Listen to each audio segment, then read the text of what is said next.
We are pleased to be joined tonight's debate by 6 really amazing media sponsors. They are the pillars to our community. They are trusted sources of news. We've got the Amsterdam News. We've got El Diario. We've got WXTV, Univision 41. We've got Univision Radio, Watto AM. We've got WABC TV, and we've got WBLS 107.5 FM.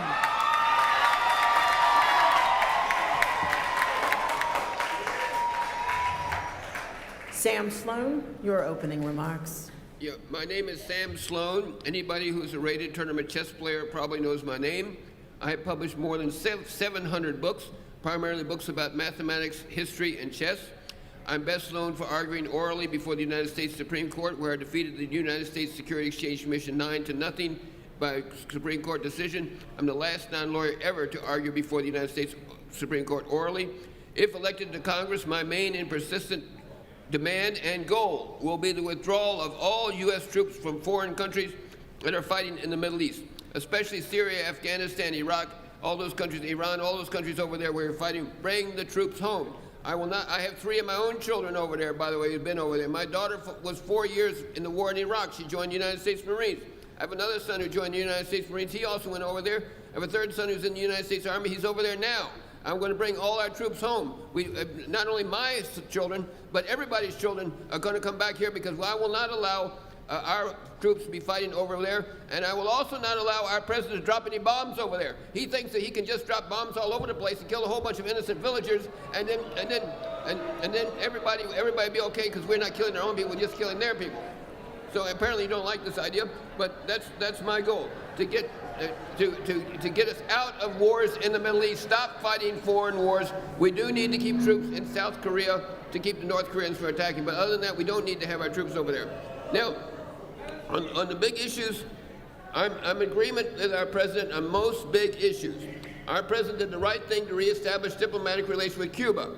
Number 2, our president did the right things to make a nuclear deal with Iran, because that was their money. We didn't give them any money. They had their money, and they just couldn't use it. That was the problem. Number 3, the Trans-Pacific Pipeline is a good deal. Number 4, the Gulf Pipeline to Canada, from Canada to the Gulf, is a good deal. All these deals are good. Some of the bad things our president did, he blocked the... Your time is up. For over 80 years, Social Security has provided older Americans with a financial safety net, ensuring them a modest income which they have earned by paying taxes over a lifetime of work. But without action to strengthen Social Security, benefits will have to be cut by 25% starting just 18 years from now, in 2034. Meantime, more and more in the 13th district are becoming part of the retirement community every day. Josh Barker will ask our first question to the candidates on this issue. Thank you so much. My first question is, will you take action to update Social Security so it is financially sound and provides adequate retirement income for current and future generations? And how would you ensure that Social Security remains strong for future generations? Sam Sloan. Okay, I'm 71 years old, so I collect Social Security. I receive a monthly check from Social Security. I can tell you Social Security does not in any way cover any, even my most fundamental basic expenses of food. It doesn't even cover half of my expenses, and my expenses are very low. Nobody gets enough money from Social Security to sustain themselves. The only reason I'm able to survive and not die of starvation is because I work. I work every day. I'm a very hard worker. I produce books all the time. I post 700 books. That's how I make my living. I want to give you some bad news. Social Security is not a pension plan. Social Security is not a fund. There is no bank account that's holding our Social Security money. Social Security is a tax. It is a tax. That's all it is. People who work pay the Social Security tax, or self-employment tax in my case, and then once they get to be a certain age, like 62 now, they start getting benefits from the government, but it does not in any way cover their expenses. I don't know the solution. The problem is... Time is up. New York City is facing a housing crisis, and we've lost 250,000 affordable apartments over the past few decades. The city just adopted the most sweeping affordable housing plan in the nation, but there is a critical role for the federal government to play as well as ensuring adequate affordable housing. Our next question will come from Ana Nieto of El Dario. Thank you. Has federal funding for Section 8 and Section 202 housing kept up with needs? And if not, how much more should we spend? And how will you do to ensure adequate funding for these programs? Sam Sloan. Frankly, I have the opposite view from most of the speakers here. I used to work for a company that was renovating abandoned buildings. There's still all over New York City abandoned buildings. There are empty lots. There are toxic waste dumps, empty land. There could be housing all over the city. There would be plenty of housing probably, and there'd be more people living here. But we've got to stop all these regulations which are preventing builders from building. As I say, I'm the opposite of everybody else here. We should allow builders to build on these properties, allow buildings to go up, allow more housing to be created, and then the market, the free market, will solve the problem. We don't need to go and ask the government for $100 billion or something like that, which they're not going to give us anyway. Thank you. The next question on the table this evening involves the issue of livable communities. That is, of course, the idea of maintaining and providing the infrastructure that allows New Yorkers to enjoy a quality of life as they age. Things like access to decent health care and social and recreational opportunities, as well as the ability to get where they need to go by public transportation or by simply walking safely. Josh Barker will ask the question to the candidates on this issue. Thank you, Sandra. Pedestrian safety is one of the keys to making neighborhoods attractive as a place to age. Has government done enough to protect pedestrian safety, such as ensuring traffic lights are timed for safe street crossing and road design takes walkers into account? Sorry about that. If not, what more would you do? I happen to live in the highest crime area in New York City.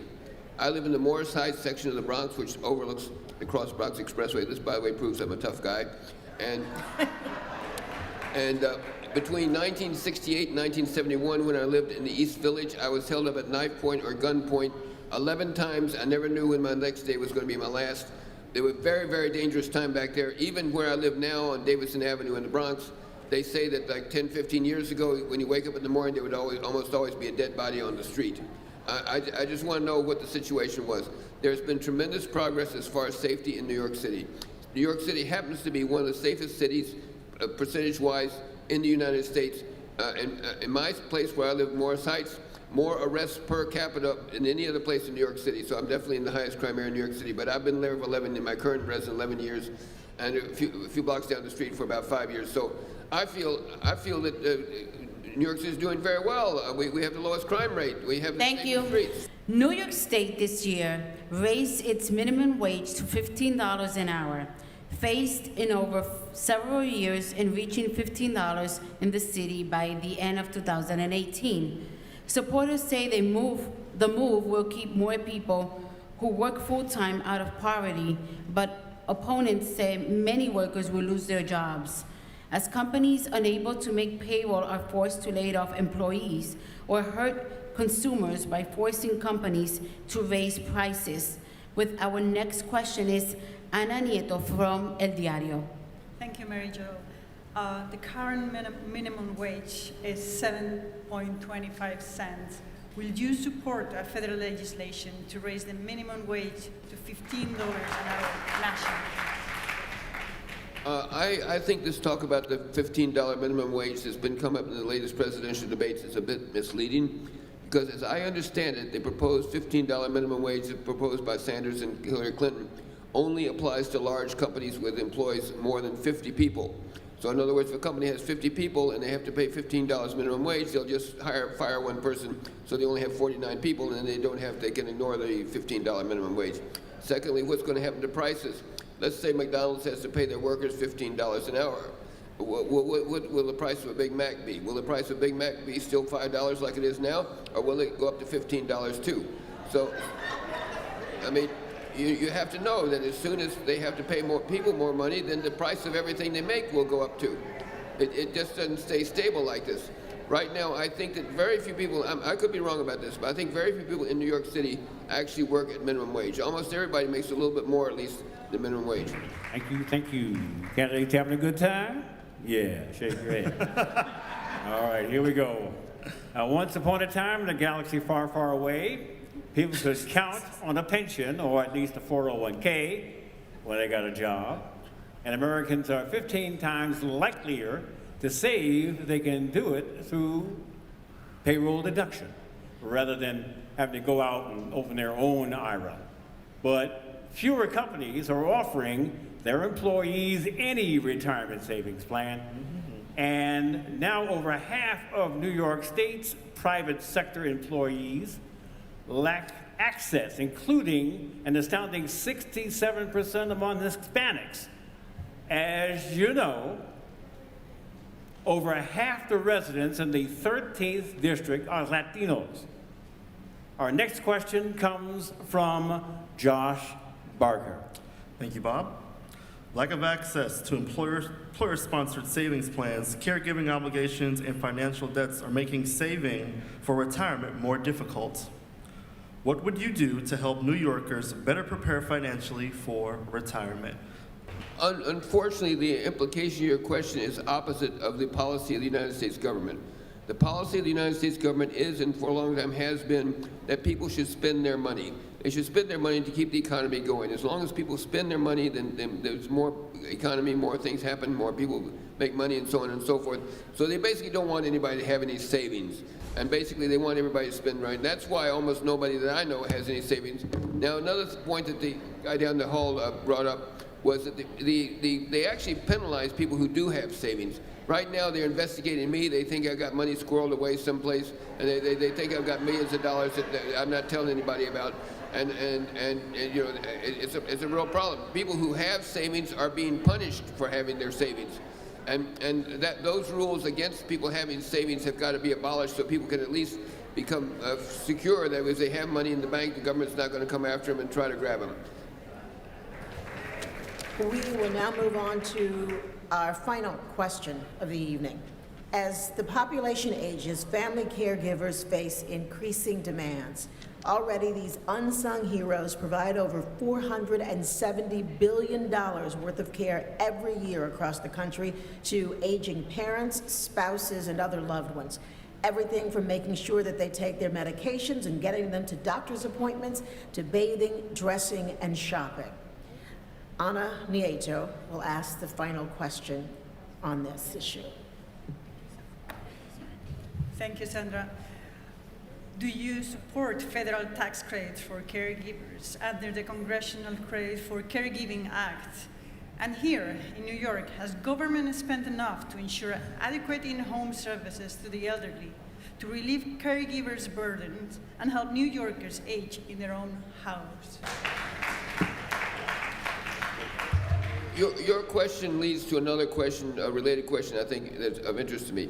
There's a tremendously large number of people in this 13th congressional district who are living in the shadows.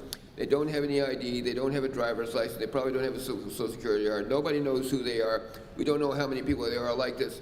I want to make it a federal law that anybody who lives here and can prove they live here and prove who they are should have an ID card or a driver's license, one or the other. By the way, if you've ever tried to get a driver's license, you know you have to have 6 points to get one, and I myself had a hard time getting 6 points so I could renew my driver's license. Once we know who is here and everybody has an ID card, then we can get to grips on the problem of how to solve it. But right now with tens of thousands, maybe millions of people right in this district who we don't even know who they are, or what their names are, or where they are, how can we deal with these huge problems that they have? And the people you're talking about who are getting a tax credit, what about these people who have no money, don't file taxes because they have no money, income to file taxes with? So what good is the tax credit for those people? Thank you to all the candidates. That wraps up our questioning for the evening. The candidates will now provide their closing remarks in the order determined by our second number draw earlier in the evening. That draw determined that Sam Sloan will speak first. Remember, each candidate have only 1 minute. Okay. I want to finish the opening statement I didn't get to finish. Number one, I want to erect a statue in Union Square in honor of our great American patriot, Edward Snowden. Number two, I want you to know that I am the only candidate here who actually lives in the Bronx. I'm the only candidate here who has children in public school. I don't think there's one, as far as I know, I'm the only candidate here who actually has children currently attending public school in New York City. I'm the only candidate here who has children in the United States military fighting these foreign wars over there. And I want to say that I hope that everybody in this room, regardless of who wins this election, I hope everybody here will support Hillary Clinton for president and will try to stop Trump, because we've got to stop this man. He's a very, very dangerous man for this country.